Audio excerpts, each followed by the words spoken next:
Quien no conoce su historia está condenado a repetirla. Dicen por ahí que quien no conoce su historia realmente está condenado a repetirla. Y eso es lo que quiero que ustedes analicen en lo que les voy a contar hoy. Cuando yo conocí este suceso, realmente quedé impactada, pues trae a colación muchas cosas de la actualidad. Por supuesto que no estoy aquí para echarle pullas, para insinuaciones, para expresar mis ideales, sino para que ustedes analicen, piensen, mediten con toda la información que les voy a dar el día de hoy. Estoy ubicada en la Plaza Cultural La Santa María, antes conocida como la Plaza de Toros La Santa María. Luego de que eliminaron este cruel y frío deporte, cambiaron su nombre. Por supuesto que pues esto estuvo muy bien, que eliminaran el tema de las corridas de toros, todos estos eventos, pero pues también es respetable que hay personas a las que les gusta este acto animal. Y pues bueno, aquí entre todos la idea es que escuchemos y respetemos lo que le gusta a los demás. Desde ese punto, desde el respeto, es que podemos cambiar la historia. Todos los que pasan por este lugar, realmente en lo único que piensan, y me pasa a mí, yo veo la plaza y pienso en toros. Veo la plaza y me imagino cuando por televisión transmitían las corridas taurinas, cuando el torero acababa con la vida del animalito, cuando los animales no se pueden defender. Claro que todo el mundo que pasa por aquí, y yo sé que ustedes me van a dejar aquí abajito en los comentarios y me van a decir, sí, yo también tengo en mi mente que si veo este lugar, en lo único que voy a pensar es en los toros. Pero nadie que pasa por aquí recuerda el 5 de febrero de 1956. Nadie. Y lo que pasó ese día marcó la historia de muchas personas. La masacre aquí, el 5 de febrero de 1956, adentro de la plaza, masacraron a muchas personas. Unas referencias bibliográficas hablan de 5 a 30 personas, pero otras tantas hablan de más de 600 personas sin vida dentro de la plaza. Personas que desde arriba, desde el techo, las lanzaban hacia abajo, personas que las arrastraban por todas estas vías que tengo atrás mío, por allá, por acá, las arrastraban, las maltrataban, pero pues el gobierno en ese momento tenía tanto poder que también logró capturar todos esos reportajes que hicieron los periodistas, eliminarlos bajo presión, bajo amenaza. Así que les quiero contar esa historia para que por favor piensen, analicen y ustedes mismos saquen sus propias conclusiones. Y también me dejen saber qué piensan aquí abajito en los comentarios. El 29 de enero de 1956, en ese lugar empezó la temporada taurina, pero también empezó a rebelarse el pueblo contra el gobierno de la época. Conceptualmente, quiero que ustedes también me lo aclaren en los comentarios. Conceptualmente tengo entendido que pues en ese tiempo las personas que asistían a corridas de toros eran personas económicamente estables, bien, que no cualquier persona podía venir. Conceptualmente lo tengo así. Si es diferente o cualquier persona podía ingresar o era un evento gratis, me lo dejan también saber en los comentarios, que esas cosas sí me gusta saberlas. El 29 de enero empezó la temporada taurina. Y dentro de ese público se encontraba María Eugenia Rojas, la hija de, en ese entonces, el presidente, el general Rojas Pinilla. Ella estaba pues abriendo la temporada, estaba como asistente normal, y las personas empezaron una chiflatón, podríamos llamarlo así, no sé cómo se dice realmente, un abucheo, la empezaron a chiflar, empezaron a decirle muchas cosas. Tanto que María Eugenia se sintió tan atacada que tuvo que salir rápidamente de la plaza e irse, porque las personas se levantaron en protesta del gobierno, pero pues ya por parte de la hija del presidente. En ese momento las personas estaban demasiado inconformes con la presidencia, pues lo que comenzó siendo una presidencia resultó siendo una dictadura. Dictadura que significa, en pocas palabras, el presidente del país agarra sus fuerzas militares y ejerce presión sobre los ciudadanos. Es decir, que si una persona va a protestar, como lo que hemos visto ahora, que las personas protestan, marchan, pues el presidente envía a su ejército, a la policía, a todas las personas que lo apoyan para ejercer presión y obligar a que las personas no exijan sus derechos.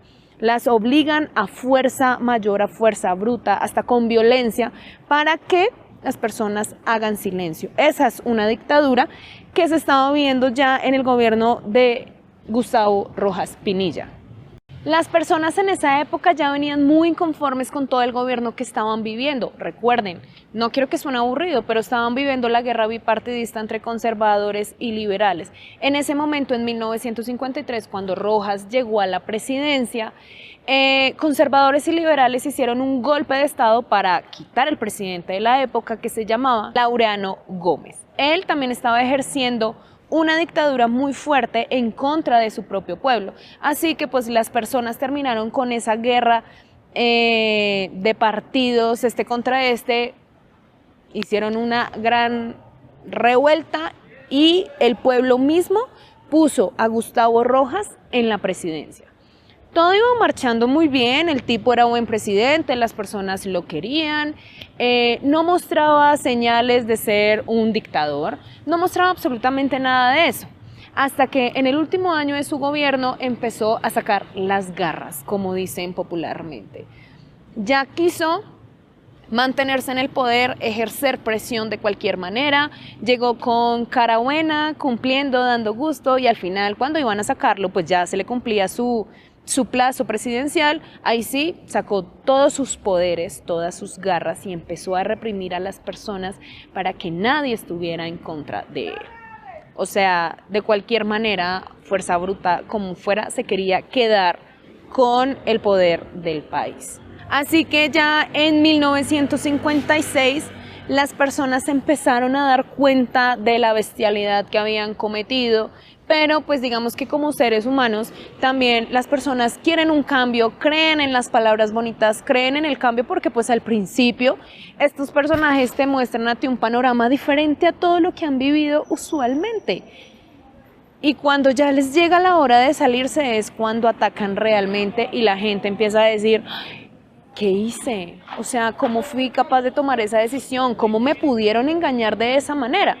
Así que en junio existió una masacre en la Universidad Nacional de estudiantes que estaban protestando contra el asesinato de un estudiante por medio del gobierno. Esa historia se las voy a contar, no les quiero dar tantos adelantos porque es muy interesante también que la conozcan. Y desde junio de ese entonces, o sea, unos meses antes, la gente empezó a decir: oiga, esta presidencia no es normal, este tipo nos está metiendo los dedos a la boca, fue un mentiroso y realmente la embarramos, tenemos que empezar a protestar contra la presidencia para quitar ese tipo de ahí. No les dije el año, fue en el año 1954 cuando se vivió la masacre de los estudiantes.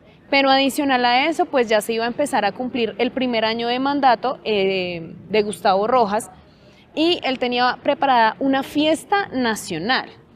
Las personas, como los gobernantes de cada municipio, cada pueblo, cada ciudad del país, tenían que elegir un lugar y ponerle como celebración un nombre que hiciera recordar al gobierno. Entonces, por ejemplo, aquí en Bogotá hay una avenida que se llama Rojas Pinilla, la avenida Rojas Pinilla, el Parque María Eugenia Pinilla, y empezaron así a ponerle nombres a lugares culturales, históricos, referentes a la familia del presidente, referentes al gobierno, referentes a la candidatura de él. Todo tenía que ser como algo que la gente recordara siempre. Por supuesto que pues el país dijo como ya, y empezó a dar visos después de la masacre de los estudiantes, luego con eso, ya como que no me suena la cosa. El tipo está ya intentando que todo el país literal cambiara el nombre de Colombia por Vivimos en el País Gustavo Rojas Pinilla, y desde ahí empezó todo el malestar hasta que en 1956, el 29 de enero, se vivió la bulla dentro de esta plaza. contra la hija del presidente Gustavo Rojas. María Eugenia en sus testimonios cuenta que de su boca no salió absolutamente nada para su papá. Ella no le contó lo que había sucedido, pues sabía que lo iba a ofender muchísimo.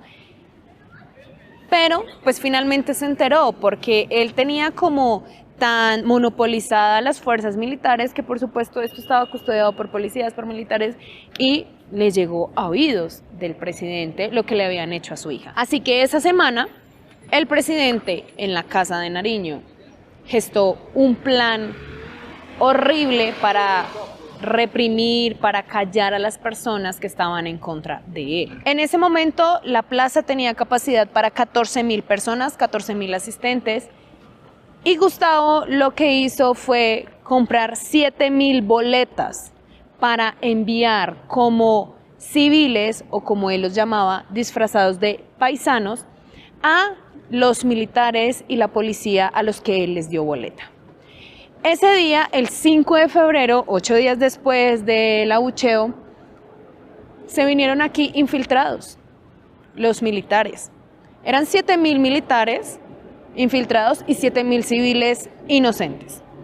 Entraron a la plaza y estas personas tenían la misión de decirle a la gente que empezaran a gritar a favor del presidente y que saludaran a María Eugenia. Pero María Eugenia ese día no estaba en otra ciudad cumpliendo eventos políticos de su papá. Sin embargo, pues los infiltrados empezaron a gritarle a la gente, grite, saluden a María Eugenia, y los asistentes se negaban porque todos estaban en contra del gobierno. Al ver los infiltrados que la gente no respondía, no hacía lo que ellos les estaban pidiendo, empezó una guerra entre civiles y camuflados y se gritaban muchas cosas. Los camuflados les decían, ¿cómo usted no es capaz de gritar por ese buen presidente que tenemos? ¿Cómo no va a saludar a la hija de nuestro mandatario? Empezaba esa guerra y los civiles a decir, no, porque yo no estoy de acuerdo, no me gusta, quiero que se vaya, hasta que empezaron a llegar a los golpes. Todas las personas, pues al ver que ya en una gradería estaban golpeando a alguien, en la otra también, todos empezaron a caer en cuenta. Además que en ese entonces el corte militar era exactamente igual para todos los que hacían parte de estas instituciones. Policías, militares, agentes infiltrados, todos estaban con el mismo corte. Y pues qué casualidad que la gente que empezaba los golpes y que empezaba la guerra tenía el corte de militar. Ya los 7.000 civiles inocentes se dieron cuenta y empezaron a defenderse. Empezó una batalla campal dentro de la plaza. Las personas que se negaban, que eran todas, estos militares se les iban encima, los golpeaban, los aruñaban, los tiraban de la gradería a otra gradería. Empezó una gran lucha, golpes, puños.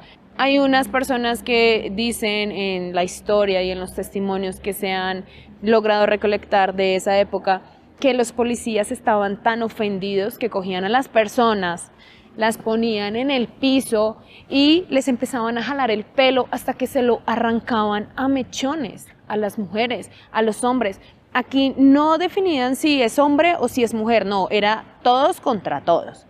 Muchos querían escapar de la plaza, pero afuera sí habían personas militares con su uniforme como custodiando la plaza, pues supuestamente María Eugenia estaba ese día aquí, pero no estaba, simplemente hicieron como toda la escena, toda la actuación para poder hacer justicia política por sus propias manos. Si tú no gritabas, te lastimaban. La gente quería escapar por las puertas, pero aquí afuera los estaban esperando militares, policías también para maltratarlos, para golpearlos. Personas que lograban, o sea, los camuflados agarraban a las personas y las sacaban a golpes aquí para que los militares que estaban aquí afuera también los golpearan legalmente, que no existiera rastro de masacre ni de matanza.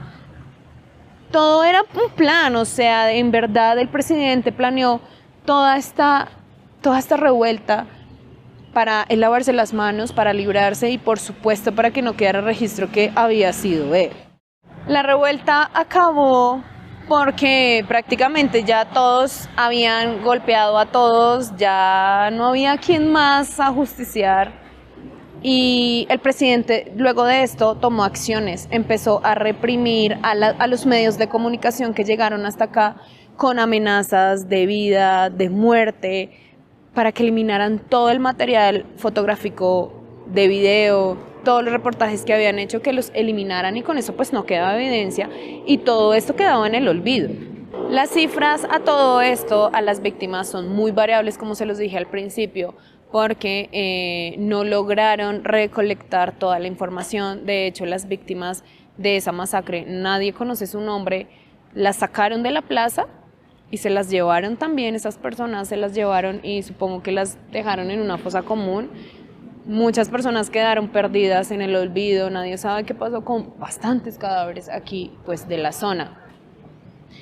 Se los voy a leer, lo tengo por aquí. Se los voy a leer. El 5 de febrero del 2008, El Espectador sacó un reportaje, una crónica sobre lo que sucedió en este momento, y un reportero en ese momento empezó a dar toda la noticia, tanto que él cuidó mucho su información y al presidente se le pasó pues de vista esa persona. Él tenía todo escrito, empezó a recibir muchísimas amenazas a su vida porque se le escapó al dictador Gustavo Rojas Pinilla y él se tuvo que ir del país. Sin embargo, en los documentos que él cuenta, y aquí lo tengo sacado del Espectador aquí para podérselos leer, dice que los cadáveres eran arrojados en la arena y sacados luego en camiones, sin que jamás se supiera dónde fueron sepultados o acaso abandonados. Amordazaron a los médicos, a las enfermeras que se encontraban acá, como por la logística que siempre tienen en estos eventos. Desaparecieron los rastros y él, en medio de la guerra, estaba enviando sin censura al mundo por medio del telégrafo, estaba contándole a todo el mundo lo que estaba pasando aquí. O sea que la información se regó a nivel mundial, y no solamente eso. Él decía que las víctimas eran más de 600 personas sin vida, inocentes que no sabían qué era lo que estaba pasando, perdieron la vida acá, que no son ni 9 ni 35 como está por ahí en las fuentes de información, sino que fueron más de 600 personas. Sin embargo, que como el gobierno entró con camiones a la arena, los sacó, pues nadie se dio cuenta para dónde los llevaron, ni siquiera un conteo, un reconocimiento de las víctimas, absolutamente nada. Gustavo también empezó a ejercer represión contra los gobiernos internacionales para que eliminaran estas noticias, pero siempre quedaban cositas por ahí, y por eso es que podemos conocer parte de la masacre que existió aquí en la Plaza de Toros, porque pues siempre hay una persona más poderosa que uno, siempre. Para un malo hay otro más malo, y así sucesivamente son las historias, son las situaciones de la vida cotidiana. Gracias a esos pequeños datos podemos conocer lo que sucedió aquí en la plaza, en ese momento la Plaza de Toros Santa María, porque pues, o si no, todo esto hubiera quedado en el olvido, y si nos enteraríamos en algún momento, pues hubiéramos pensado que fueron 1, 2 personas las que perdieron la vida acá, pero pues digamos que a uno le queda como cierta duda. Uno empieza como a analizar toda la información que recolecta y pues se da cuenta que realmente fueron muchísimas más personas. Con esta historia quiero que recuerden la frase que les dije al principio: quien no conoce su historia está condenado a repetirla. Yo no tengo que decir absolutamente nada más, ni darles puntos de vista. Quiero que ustedes me dejen en los comentarios qué opinan, qué piensan, si conocían sobre todo esta historia. Les tengo que contar la de la masacre de los estudiantes de la Universidad Nacional, porque también en ese entonces Gustavo Rojas Pinilla quiso silenciar esta historia, pues para él quedar como un buen presidente, y quería mostrarle a la gente que bajo sus normas y bajo su represión y quedarse en el poder ejerciendo fuerza bruta, pues que todo el mundo iba a estar bien. Sin embargo, pues espero que vuelvan a ver este video, lo analicen, busquen en Google la masacre de personas en la Plaza de Toros, la Santa María, así se encuentra, y lean, porque leer, de verdad, eso va a sonar a poeta, pero yo no entendía muchas cosas de las que decían hasta que empecé con todo este proyecto, hasta que empecé a trabajar con las historias, con las crónicas, con Pau Pineda. Pero leer realmente a uno le hace la mente libre. Leer, yo sé que han escuchado muchas esas frases: leer libera, y es verdad, cuando uno lee se entera de muchas cosas que nadie te las cuenta, nadie las conmemora, y estaría muy bien que este lugar también signifique como homenaje a la memoria de esas personas.